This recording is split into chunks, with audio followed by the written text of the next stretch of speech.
Hello students, welcome to your own channel Apex Knowledge Point. बच्चों, जैसा कि हम देख रहे थे अभी तक क्लास 11 तक के चैप्टर नंबर 2 तक हम पहुंचे थे, एटॉमिक स्ट्रक्चर, और उसमें bore limitations of Bohr model हम लोग पढ़ चुके थे।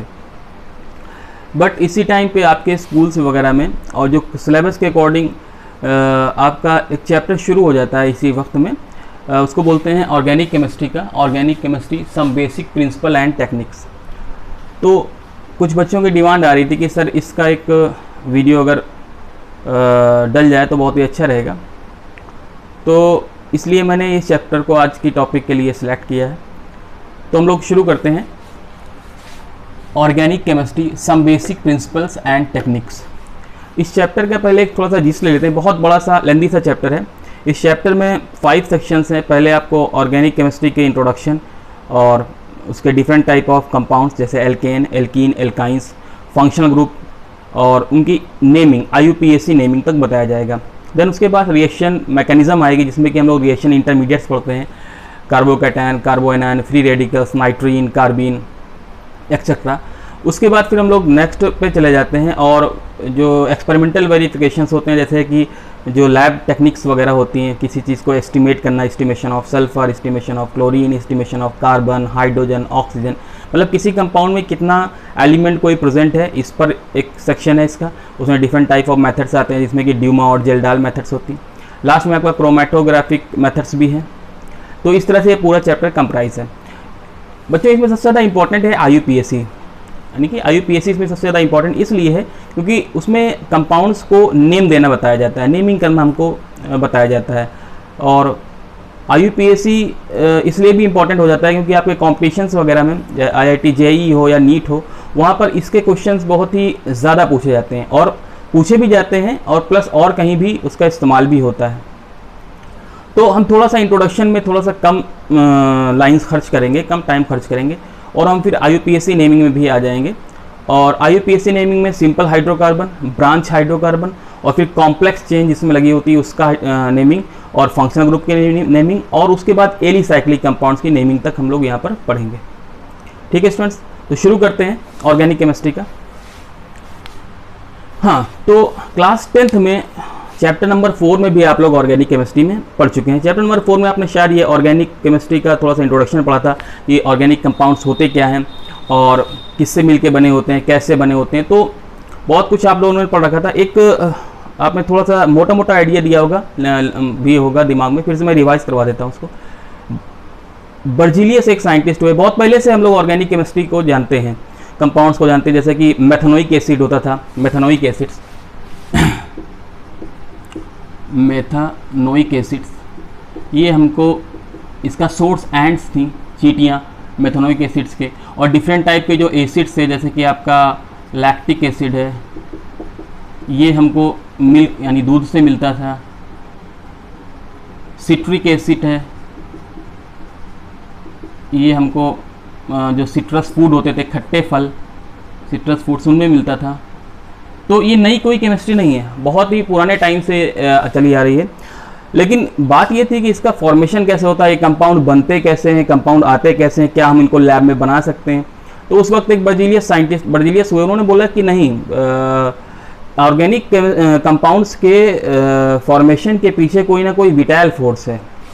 विटाइल फोर्स यानी कि रहस्यमयी फोर्स, विटाइल फोर्स, और इनकी इस थ्योरी को विटाइल फोर्स थ्योरी कहा गया। थोड़ा जल्दी से पढ़ लेते हैं। Vital force theory, according to this theory given by Berzelius, organic compounds are made up of some vital forces, रहस्यमयी फोर्सेस, जिनके बारे में नहीं कोई जानता, उन फोर्सेस से मिल के बने हुए। तो बहुत सालों तक यही थ्योरी, ये थ्योरी राज करती रही केमिस्ट्री में, साइंटिस्ट के बीच में। और उसके बाद फिर आए वोहलर 1868 में। इन्होंने एक बहुत ही यूनिक काम किया। इन्होंने अमोनियम साइनेट को लिया, NH4CNO, और इसको इन्होंने हीट कर दिया, गर्म किया, और बनाया NH2CONH2। तो ये आपका अमोनियम साइनेट था, अमोनियम साइनेट। और ये है यूरिया। एक्चुअली ये इनऑर्गेनिक कंपाउंड था बच्चों, इनऑर्गेनिक कंपाउंड, और इससे इन्होंने क्या बना दिया, ऑर्गेनिक कंपाउंड। तो यहां पर बर्जीलिस की थ्योरी, जो विटाइल फोर्स थ्योरी थी, ये फेल हो जाती, ये बाहर हो जाती है। और फिर वोहलर का ये प्रिंसिपल काम करता है कि नहीं, we can make organic compounds in lab also. ये लैब फॉर्मेशन ऑफ यूरिया कहलाती है। कभी कभी पूछ भी लिया जाता है कि how Wohler made urea in lab, तो आप बता सकते हैं by heating ammonium cyanate, ammonium cyanate को गर्म करके इन्होंने बनाया था यूरिया। तो यहाँ से ये बर्जीलियस की थ्योरी को यहाँ पे आराम दे दिया जाता है, और फिर ये वोहलर का जो प्रिंसिपल था कि नहीं हम लोग बना सकते हैं। और उसके बाद फिर बहुत सारी डिस्कवरीज हुई, और ये देखा गया कि organic compounds are compounds which in which the key element is carbon, यानी कार्बन के ही ये एलिमेंट्स होते हैं, और इनमें एडिशनल तौर पे हाइड्रोजन, ऑक्सीजन, सल्फर और हाइलोजन्स ये लगते रहते हैं। ठीक है, मतलब मेनली कि इनको कार्बनिक कंपाउंड भी कह देना चाहिए, कार्बनिक कंपाउंड, यानी ऑर्गेनिक केमिस्ट्री, कार्बनिक केमिस्ट्री। हिंदी में इसको कार्बनिक रसायन भी बोलते हैं, क्योंकि कार्बन से ही इसका कार्बन ही इसका की एलिमेंट होता है। फिर इसके लिए इतनी ज़्यादा फेमस हुई है, इतनी ज़्यादा जो है, इतनी ज़्यादा कंपाउंड्स निकलते हैं, 10 मिलियन कंपाउंड्स के ऊपर बहुत आ गए, तो फिर इसको एक केमिस्ट्री का एक अलग पार्ट ही बना दिया गया, जिसको ऑर्गेनिक केमिस्ट्री बोलते हैं। तो वाई कार्बन, कार्बन ही क्यों ऐसा एलिमेंट, कार्बन के और भी बहुत सारे एलिमेंट है, 120 एलिमेंट्स, उनमें से कार्बन के अंदर ये क्या बात है जिसकी वजह से इतने सारे कंपाउंड्स कार्बन के ही बनते हैं। तो उसको आप क्लास 10th में पढ़ चुके हैं, मैं फिर से रिवाइज कराता हूँ। उसको बोलते हैं कैटिनेशन प्रॉपर्टी। कार्बन में कैटिनेशन प्रॉपर्टी होती है बच्चों, कैटिनेशन, कैटिनेशन, इसको ऐसे भी समझ सकते हैं आप, सेल्फ लिंकिंग, सेल्फ लिंकिंग, यानी कि कार्बन जो है, कार्बन के पास एक यूनिक प्रॉपर्टी है जो किसी और एलिमेंट के पास नहीं है, अगर है भी तो बहुत लेसर एक्सटेंट में है। कार्बन के पास सेल्फ लिंकिंग यानी खुद से जुड़ने की प्रॉपर्टी है, और बहुत ज़्यादा एलिमेंट, मतलब बहुत ज़्यादा एटम इसके आपस में जुड़ के एक लंबी चेन बना सकते हैं। जबकि सल्फर में सिर्फ 8 एलिमेंट तक है, ऑक्सीजन में 3 हैं, और इसी कार्बन के नीचे वाले SI वगैरह हैं, इनमें भी बहुत 4 एटम तक, अप टू 4 एटम या 5 एटम तक। लेकिन कार्बन के पास लिमिटेशन नहीं, बहुत सारे कार्बन के एटम आपस में जुड़ सकते हैं, बहुत सारे। That is why it give rise to a number of compounds, और that is why in consequences it is studies या its compounds are studied in different part, that is called organic chemistry, that is called organic chemistry. तो बात समझ में आ गई होगी कि carbon के पास ही इतना, कार्बन के पास कौन सी प्रॉपर्टी होती है, यूनिक प्रॉपर्टी, जिसकी वजह से कार्बन के इतने बहुत सारे कंपाउंड हो जाते हैं। अब हम लोग आगे बढ़ते हैं। कार्बन के पास एक और प्रॉपर्टी होती है जिसको बोलते हैं टेट्रा वैलेंसी ऑफ कार्बन। क्या बोलते हैं बच्चों? Tetra valency of carbon. Tetra valency यानी कि कार्बन की जो वैलेंसी होती है वो होती है 4 डंडे होते हैं। हम आज के बाद डंडा ही बोलेंगे इसको, बॉन्ड को डंडा, 1 2 3 4 4 डंडे होते हैं, इन्हीं को बोलते हैं 4 को टेट्रा। कार्बन टेट्रावैलेंट होता है। कार्बन कैसा होता है? टेट्रावैलेंट। कैसे क्यों होता है एक बार देख लेते हैं। कार्बन का एटॉमिक नंबर 6 होता है। अगर इसका शेल में कॉन्फ़िगरेशन करेंगे, अभी तक आपने शेल में ही पढ़ा है, अभी एटॉमिक स्ट्रक्चर के जब लास्ट पार्ट में आएंगे पाउली एक्सक्लूजन प्रिंसिपल, उसके बाद अबाउ रूल, तब हम लोग उसके सब शेल में कॉन्फ़िगरेशन को पढ़ेंगे। तब तक हम ये मान के चलते हैं आपको शेल में कॉन्फ़िगरेशन आता है, ठीक है। तो 6 का अगर हम कॉन्फ़िगरेशन करेंगे, इनको इलेक्ट्रॉन्स को इनके शेल में बांटेंगे, तो पहले वाले शेल में आएंगे 2, उसके बाद एल में आएंगे 4। तो कार्बन के लास्ट में यानी कि आउटर मोस्ट शेल में कितने इलेक्ट्रॉन हो गए बच्चों? 4। अब कोशेल लुईस थ्योरी कह लीजिए या ऑक्टेट रूल कह लीजिए, एक ऑक्टेट रूल होता है जिसके अकॉर्डिंग हर एक एलिमेंट को अपने आखिरी शेल में यानी आउटर मोस्ट शेल में 8 इलेक्ट्रॉन पूरे करने होते हैं। क्यों करें 8 इलेक्ट्रॉन पूरे? मोक्ष की प्राप्ति के लिए। मोक्ष की प्राप्ति मतलब कि जीवन मरण के चक्कर से मुक्त, या अपने इस मटेरियलिस्टिक वर्ड में पढ़ लीजिए, यानी इस दुनिया में अगर देखें तो क्यों ऐसा करते हैं? तो वीआईपी बनने के लिए। ऐसे लोग जिनके पास बहुत सारा पैसा, ढेर सारा पैसा होता है, लेकिन वो काम कुछ नहीं करते, नेता, लीडर्स और पॉलिटिशियंस, तो उनके लिए क्या? उनके लिए एक शर्त होती है, वो आपको पता है। लेकिन केमिस्ट्री में अगर एलिमेंट को वीआईपी बनना है तो उसको क्या करना पड़ेगा? It have to be complete its octet, अपना ऑक्टेट कंप्लीट करना पड़ेगा। अब कार्बन ऑक्टेट कैसे कंप्लीट कर सकता है? 8 कैसे कर सकता है? या तो कोई इसको 4 दे दे, इसको मतलब, या क्या इसको 4 लेने पड़ेंगे, किसी से शेयरिंग करनी पड़ेगी। तो 4 जब लेगा तो वही 4 शेयरिंग को बोलते हैं टेट्रावैलेंट, 4 बॉन्ड बनाता है। क्लियर होगी बात? तो अगर आपसे कुछ पूछे कि वाई कार्बन इज टेट्रावेलेंट, तो आप बता सकते हैं कि carbon has 4 electron in its outer most shell, that's why it require 4 more electron to complete its octet, that is why it is tetravalent. Done. इसके बाद हम लोग आते हैं कि कार्बन के जो ये 4 बॉन्ड होते हैं ये कैसे करते हैं।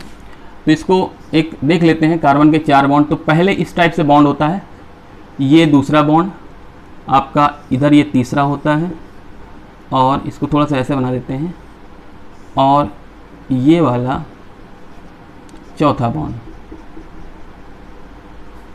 तो क्या फ़र्क है इसमें, इन सब बॉन्ड्स में क्या फ़र्क है 4 बॉन्ड में। तो ये बॉन्ड और ये बॉन्ड, ये बॉन्ड और ये वाला बॉन्ड, जिनको ये हमने लाइन से बनाया है, ये बॉन्ड ये डिनोट करते हैं कि ये दोनों बॉन्ड इसी प्लेन में यानी बोर्ड में, ठीक है, बोर्ड में है। जबकि जो ये वाला बॉन्ड है ये टूवर्ड्स वीवर है, टूवर्ड्स वीवर यानी कि हमारी तरफ आ रहा है, और जो ये वाला है ये away from the weaver, away from the weaver यानी कि ये बोर्ड के अंदर चला गया। क्लियर होगी बात। अगर मेरे पास 4 चीज़ें होंगी तो मैं आपको बता सकता हूँ कि कैसे बन सकता है। एक मिनट वेट करिए।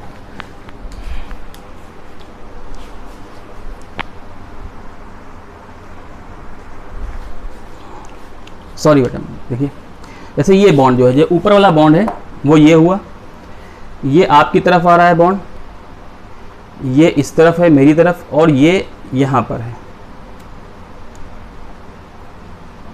आप देख सकते हैं ये बॉन्ड, ये देखिए ये सबसे ऊपर वाला बॉन्ड हो गया, ये वाला, ये आपकी तरफ आ रहा है टूवर्ड्स वीवर, ये पीछे की तरफ ये मार्कर यानी अवे फ्रॉम द वीवर, और ये एक ही प्लेन में, देख सकते हैं आप, ये और ये एक प्लेन में है, ये आपकी तरफ प्लेन से बाहर, ये वाला प्लेन के अंदर।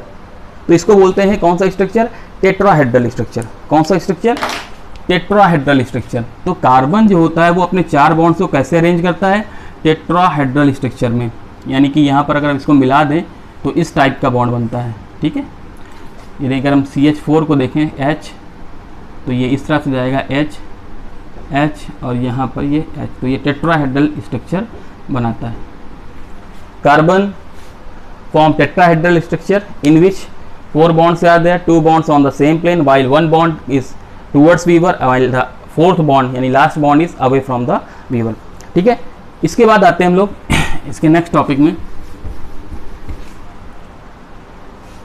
ऑर्गेनिक केमिस्ट्री में जो ऑर्गेनिक कंपाउंड्स उनका क्लासिफिकेशन कर लेते हैं। क्लासिफिकेशन पढ़ना ठीक है भी।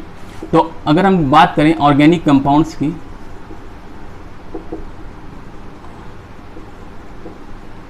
organic compounds are classified into two type.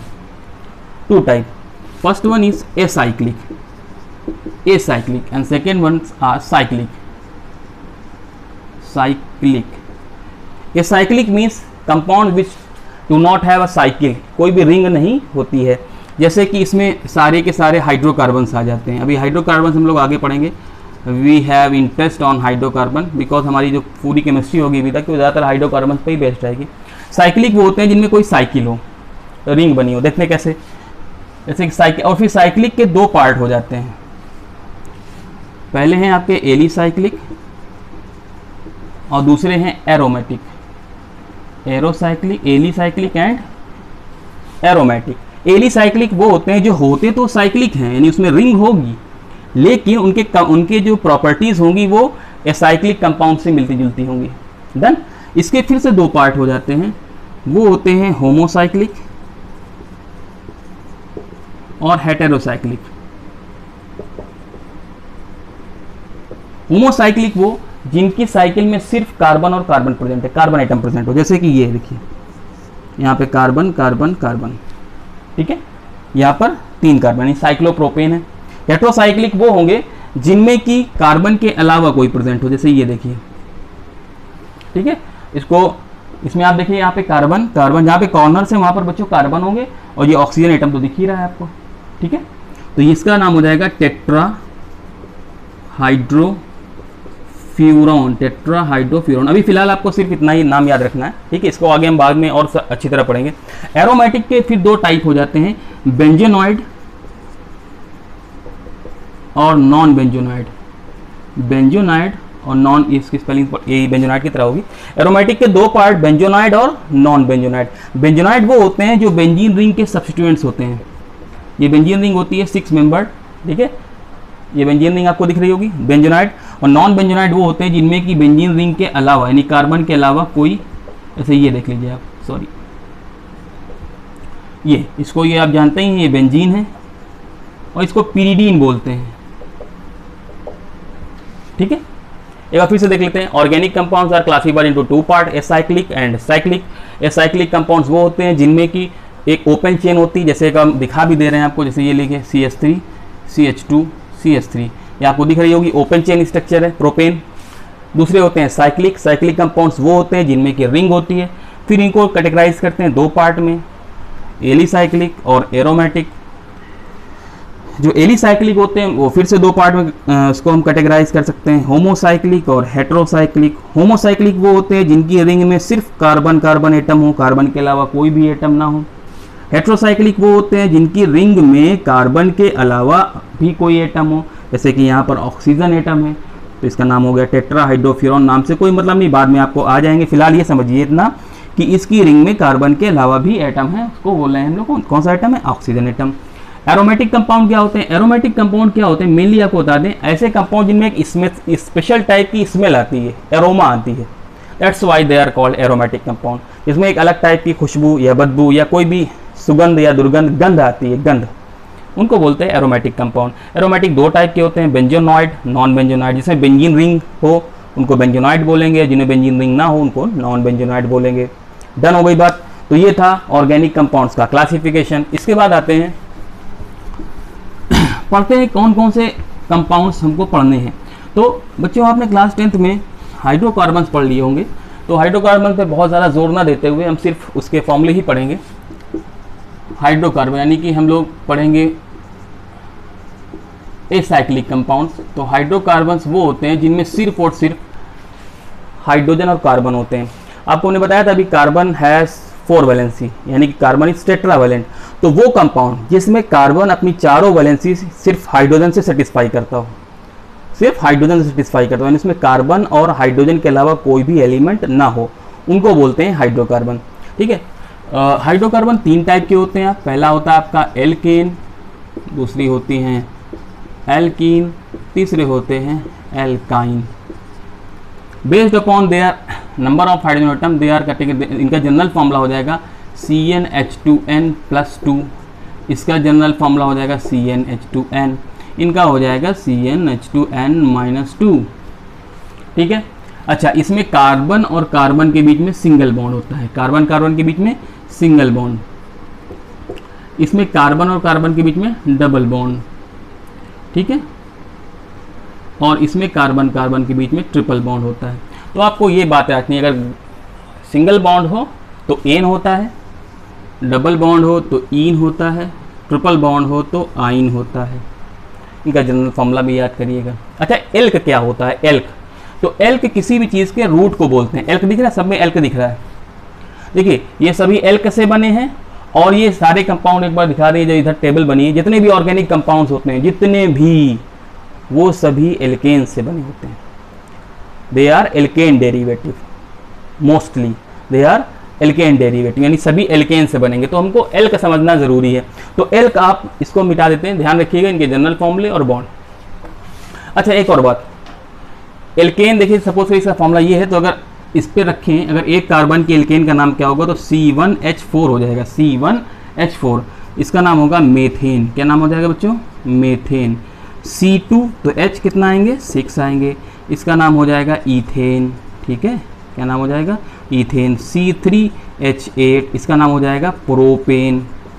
अब ये नाम कहाँ से आ रहे हैं? तो नाम आ रहे हैं एल्क से। कहाँ से आ रहे हैं? एल्क से। इसको मिटा देते हैं। तो एल्क मतलब रूट। तो अगर एक कार्बन है C1 तो इसको बोलते हैं मेथ,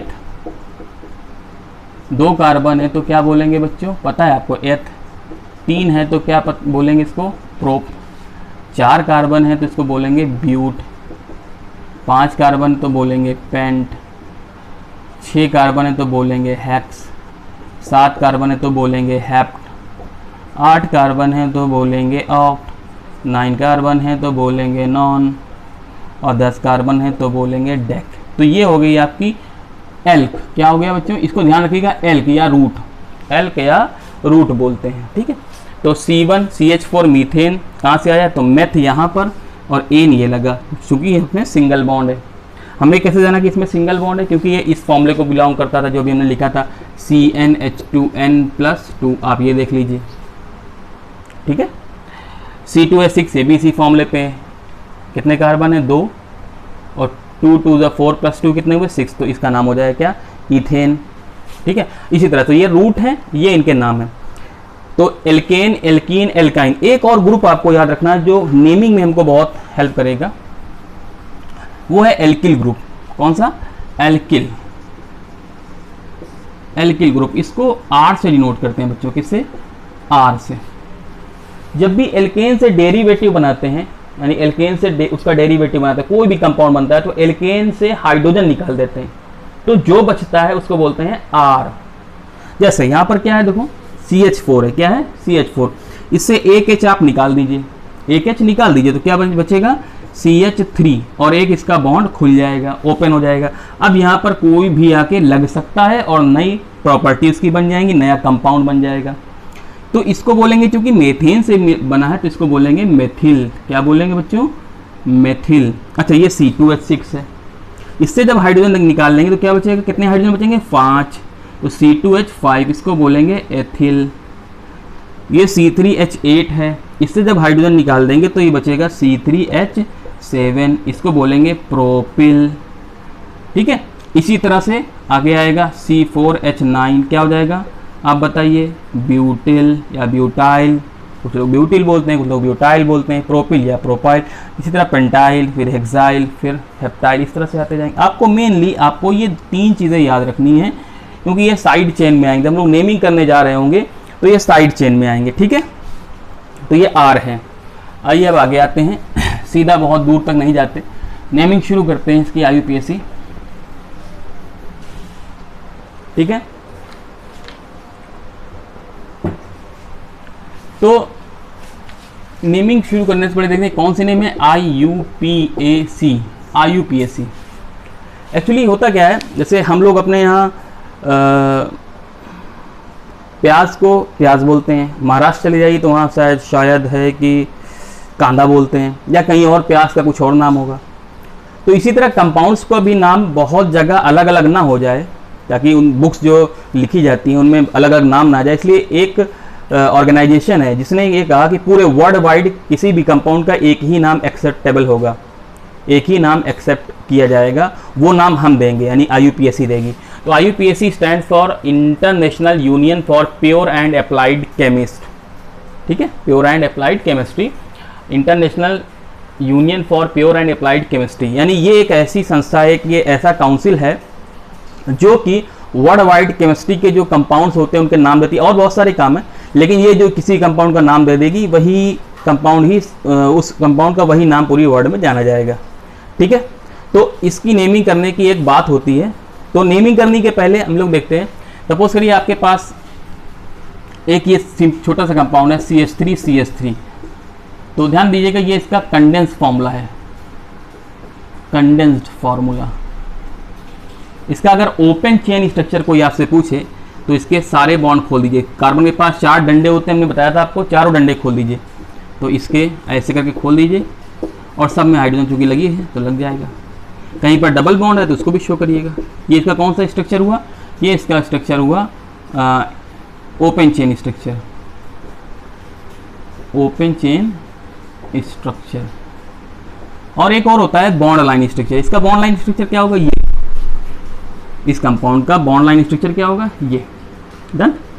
या इसको आप ऐसे भी ले सकते हैं, एमी फॉर मेथिल, और बॉन्ड बना है, ठीक है। तो ये आपका कंडेंस्ड ओपन चेन, और ये आपका है बॉन्ड लाइन। अच्छा, हम आपको बहुत सारे, इसे IUPAC की नेमिंग करने के लिए बहुत सारे रूल दिए गए हैं, लेकिन हम आपको बहुत सारे रूल नहीं बताएंगे, सिर्फ एक रूल बताएंगे आपको, और उसी रूल के अकॉर्डिंग ही आपको चलना है। डन। तो सबसे पहले आप जो इसके रूल्स हैं वो मैं यहाँ पे लिख देता हूँ। सबसे पहले लॉन्गेस्ट कार्बन चेन चुनेंगे, लॉन्गेस्ट कार्बन चेन चुनेंगे, सबसे पहला काम करेंगे। ज़रूरी नहीं कि ये सीधी हो, ध्यान रखिएगा। उसके बाद क्या करेंगे, नंबरिंग करेंगे। लॉन्गेस्ट कार्बन चेन करने के बाद क्या करेंगे, नंबरिंग। ये बहुत अच्छी तरह देखिएगा बच्चों, मज़ा आ जाएगा आपको। कभी IUPAC के लिए आपको परेशान नहीं होना पड़ेगा, बहुत सारे रूल्स नहीं रटने पड़ेंगे। सिर्फ एक बार नंबरिंग करेंगे। नंबरिंग किधर से, हिंदी में लिखते हैं नंबर, नंबरिंग आप उधर से करेंगे, उधर से जिधर से, ध्यान दीजिएगा, FG, इसको ऐसे लिख लीजिए जैसे मैं लिख रहा हूँ, FG यानी कि functional group, double bond, triple bond या और साइड चेन पास में हो, यानी कि लोवेस्ट नंबर मिले, पास में हो, इसको ऐसे लिखेगा। पहले लॉन्गेस्ट कार्बन चेन चुनेंगे, उसके बाद नंबरिंग करेंगे। नंबरिंग किधर से करेंगे बच्चों, उधर से करेंगे जिधर से functional group, double bond, triple bond या कोई साइड चेन पास में हो। ठीक है। तीसरा रूट लिखेंगे।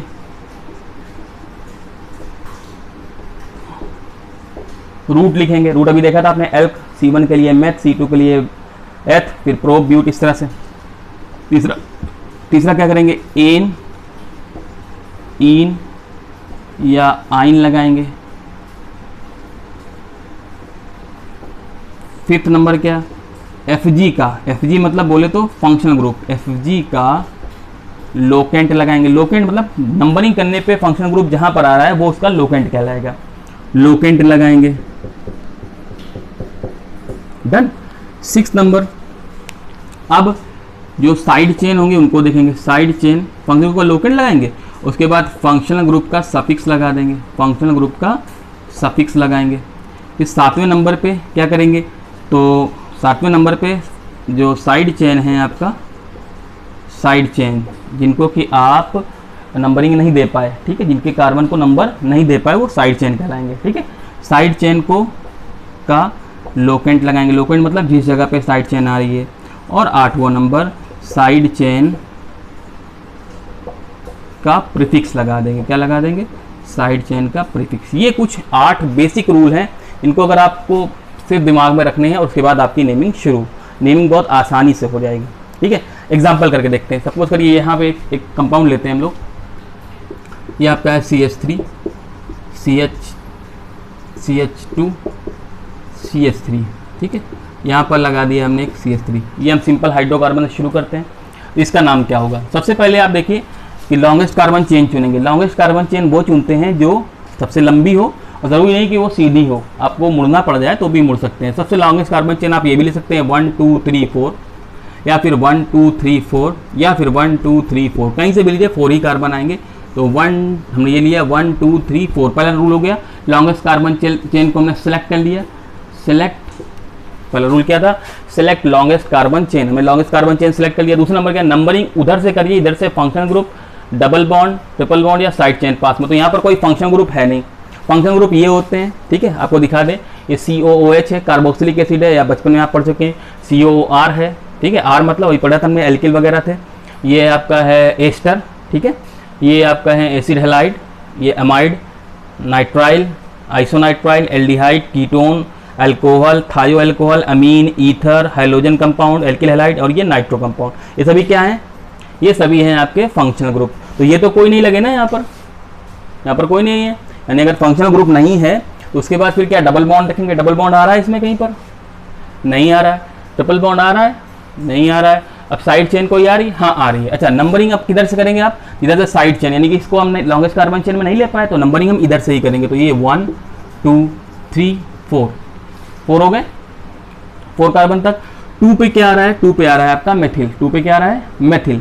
तो इसका नाम दे देंगे। सबसे पहले क्या लिखेंगे, हमने कहा है कि रूट लिखेंगे सबसे पहले। तो कितने कार्बन है, 4 कार्बन के लिए रूट क्या होता है, ब्यूट।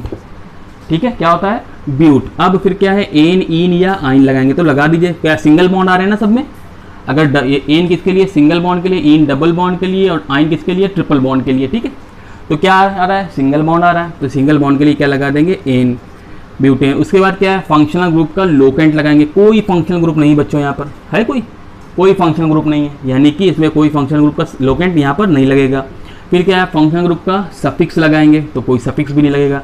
फिर साइड चेन का लोकेंट लगाएंगे। साइड चेन कहाँ पे आ रही है, 2 नंबर पे आ रही है साइड चेन। साइड चेन कहाँ पे आ रही है, 2 नंबर पे आ रही है। अगर साइड चेन 2 नंबर पे आ रही है तो यहाँ पर क्या लगा देंगे, 2 लगा दिया।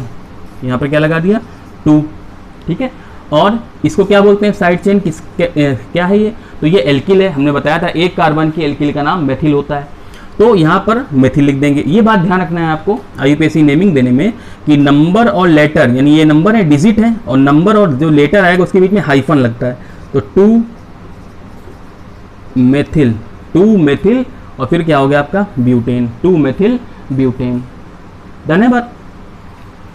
तो ये आपके रूल हैं, इनके रूल के अकॉर्डिंग आप चलेंगे। आइए दूसरा कोई एग्जांपल देख लेते हैं।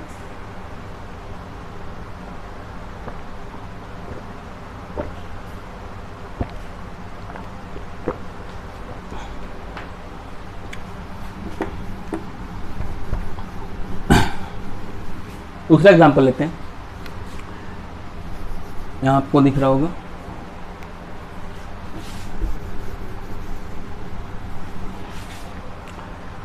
सपोज करिए ये लिया हमने C डबल बॉन्ड C और CH3, यहाँ पर 2 H लगा दीजिए, यहाँ पर एक ही H आएगा, यहाँ पर एक आएगा, यहाँ पर एक आएगा, या आप यहाँ पर एक ही कर दीजिए और यहाँ पर लगा दीजिए CH3।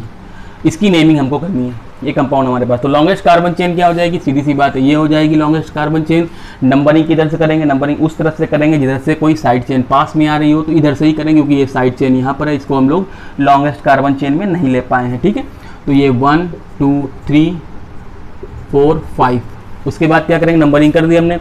नंबरिंग करने के बाद क्या लिखेंगे बच्चों, रूट लिखेंगे। रूट क्या है, कितने कार्बन है, 5, तो इसका नाम हो जाएगा पेंट। क्या नाम हो जाएगा, पेंट। और उसके बाद फिर एन इन या आइन लगाते हैं, क्योंकि डबल बॉन्ड आ रहा है। डबल बॉन्ड कितने पे आ रहा है, डबल बॉन्ड आ रहा है 3 और 4 के बीच में। डबल बॉन्ड कितने पे आ रहा है, 3 और 4 के बीच में, तो जो लोवेस्ट नंबर होगा बॉन्ड का वो देंगे, यानी 3। और यहाँ पर हाइफन लगाने के बाद 3 लिख देंगे। और क्या आ रहा है, इन, पेंट 3 इन, पेंट 3 इन। कोई साइड चेन आ रही है, उसके बाद क्या देखेंगे, फंक्शन ग्रुप का लोकेंट, कोई फंक्शन ग्रुप है नहीं। फंक्शन ग्रुप का सफिक्स, कोई सफिक्स नहीं है। उसके बाद साइड चेन का लोकेंट, साइड चेन है, हाँ है, कितने नंबर पे, 2 नंबर पे है, तो 2 क्या लगा देंगे यहाँ पर, 2। और कौन है, मेथिल, 2 मेथिल और पेंटेन। सॉरी यहाँ पर नहीं लगेगा क्योंकि यहाँ पर दोनों लेटर हैं, 2 मेथिल पेंटेन। धन्यवाद, 2 मेथिल पेंटेन। तो इस तरह से ये नेमिंग हुई। आइए देखते हैं। और सपोज करिए आपके पास कोई कॉम्प्लेक्स चेन आ जाए, ठीक है, इसमें आते हैं कॉम्प्लेक्स चेन। और बड़ी सी देख लेते हैं कुछ। और ये आपका है CH3 CH CH2 CH CH2 CH3, और यहाँ पर ट्रिपल बॉन्ड, ठीक है, यहाँ पर ट्रिपल बॉन्ड, और यहाँ पर CH3। अब इसकी नेमिंग हमें करनी है, ठीक है, इसकी नेमिंग करनी है। और एक देख लीजिए, यहाँ पर सपोज करिए लगा हो Cl, इसकी नेमिंग करनी है। तो इसकी नेमिंग कैसे करेंगे, सबसे पहले लॉन्गेस्ट कार्बन चेन। तो लॉन्गेस्ट कार्बन चेन बच्चों यही हो गई आपकी, ये लॉन्गेस्ट कार्बन चेन। उसके बाद नंबरिंग सेलेक्ट कर लिया लॉन्गेस्ट कार्बन चेन आपने। उसके बाद नंबरिंग किधर से करेंगे, नंबरिंग उधर से इधर से कोई functional group, double bond, triple bond या साइड चेन पास में हो। तो चूंकि यहाँ पे फंक्शन ग्रुप तो है नहीं, फंक्शन ग्रुप ने बताया आपको ये फंक्शन ग्रुप, इनमें से कोई भी फंक्शन ग्रुप यहाँ पर प्रेजेंट नहीं है, ठीक है। तो अगर कोई फंक्शन ग्रुप नहीं है तो फिर उसके बाद छोड़ देंगे इसको फंक्शन ग्रुप वाला। उसके बाद इसका रूट लिखेंगे। अच्छा, फंक्शन ग्रुप है नहीं, डबल बॉन्ड है यहाँ पर नहीं है। फिर क्या देखेंगे, ट्रिपल बॉन्ड, तो ट्रिपल बॉन्ड है, ट्रिपल बॉन्ड यहाँ पर। यानी अब नंबरिंग किधर से करेंगे, इधर से या इधर से। तो हमने बताया दूसरे नंबर पे कि नंबरिंग उधर से करेंगे जिधर से डबल बॉन्ड या ट्रिपल बॉन्ड पास में हो, तो इधर से करेंगे। तो 1 2 3 इधर से ही पास में आएगा 2 नंबर पे, 4 5 और 6 हो गया, ठीक है। तो यहाँ पर, और ये क्या ले पाए आप इनको नंबरिंग लॉन्गेस्ट कार्बन चेन में ले पाए, नहीं ले पाए। जब नहीं ले पाए तो ये क्या हो जाएंगे बच्चों, साइड चेन हो जाएंगे। अब इसका नाम देते हैं। सबसे पहले रूट लिखेंगे, तो रूट कितने का हो जाएगा, 1 2 3 4 5 6, 6 कार्बन का, तो हो जाएगा ये हेक्स। 6 कार्बन के लिए क्या लिखते हैं हम लोग, हेक्स। हेक्स के बाद क्या आ जाएगा आपका, एन इन या आइन। अगर सिंगल बॉन्ड है तो क्या लिखते हैं, एन। डबल बॉन्ड के लिए इन और ट्रिपल बॉन्ड के लिए आइन। तो यहाँ पर क्या लिखेंगे, आप खुद बताइए हमको बच्चों। तो आइन लिखेंगे, क्या लिखेंगे, आइन, चूंकि ट्रिपल बॉन्ड है। तो 2 और 3 के बीच में है तो क्या लिख देंगे, 2 आइन। क्या लिखेंगे बच्चों, लोएस्ट वाला बताया था हमने, 2 आइन, हेक्स 2 आइन। अब कोई साइड चेन है, यस है। कहाँ पे, एक है आपका 4 नंबर पे, क्या नाम इसका है, मेथिल। क्या नाम है, मेथिल। और 6 नंबर पे है, सॉरी 4 नंबर पे मेथिल, और 5 नंबर पे क्या है, क्लोरो। क्लोरो किससे शुरू होता है, सी से। क्लोरो किससे शुरू होता है, सी से। तो सी पहले आता है कि एम, तो पहले C आता है अल्फ़ाबेटिकली, तो पहले उसको लिखेंगे। C कितने पे आ रहा है, क्लोरो कितने पे आ रहा है, 5 पे। इनके नेमिंग हमने आपको बताया है। यहाँ पर हम आपको बताएंगे F फॉर फ्लोरो होता है, F से अगर कोई लगा हो। ये दोनों साइड चेन है, देखिए ये दोनों साइड चेन है क्योंकि इनका सफिक्स कोई नहीं है। ये मैंने एक टेबल बनाई है, टेबल बहुत इंपॉर्टेंट है, अभी आप इसको नोट कर लीजिए। इसको प्रियोरिटी टेबल बोलते हैं। जब बहुत सारे फंक्शनल ग्रुप यानी मल्टी फंक्शनल ग्रुप कोई कंपाउंड होता है, उसकी नेमिंग अगर आपको करनी हो तो आपको इस टेबल की ज़रूरत पड़ेगी। ठीक है, इस टेबल को नोट कर लिए, दिख रही है आपको, यस दिख रही है। ठीक है, तो इसमें से ये 3 कंपाउंड है, 3 कंपाउंड में सफिक्स नहीं लिखा बच्चों। इसका क्या मतलब हुआ, इसका मतलब ये हमेशा और हमेशा क्या गिने जाएंगे, एज आ सब्स्टिट्यूएंट, एज आ साइड चेन। अच्छा, इनको क्या बोलते हैं, एक्स फॉर हेलोजन होता है। एक्स में जो एफ है उसको, वो अगर साइड चेन में आ रहा है उसको नाम होता है fluoro, Cl for chloro, Br for bromo, I for iodo. ठीक है, अच्छा, और ये NO2 को नाइट्रो बोलते हैं। तो यहाँ पर कौन आ रहा है, Cl आ रहा है। Cl से क्या होता है, क्लोरो, तो Cl फॉर क्लोरो कितने पे आ रहा है, 5 पे। तो पहले कौन लिखेंगे, C या M, तो पहले ये लिखेंगे, तो 5 क्लोरो, 5CH क्लोरो। ठीक है, 5 क्लोरो कॉमा, फिर कितना पे आ रहा है, 4 पे, 4 डैश और मेथिल और हेक्स 2 आइन, हेक्स 2 आइन, ये आपका नेमिंग हो जाएगी। डन। अब इसी के कंपाउंड देख लेते हैं जिसमें कि फंक्शनल जिसमें कि कॉम्प्लेक्स चेन होती है। ठीक है, कॉम्प्लेक्स चेन वाली अगर नेमिंग करनी हो तो कैसे करेंगे। होप यू आर गेटिंग, आपको समझ में आ रहा होगा। ठीक है, जैसे सपोज करिए ये आपको मिल गया एक CH3 CH2 CH2 CH2 CH CH2 CH2 CH2 CH3।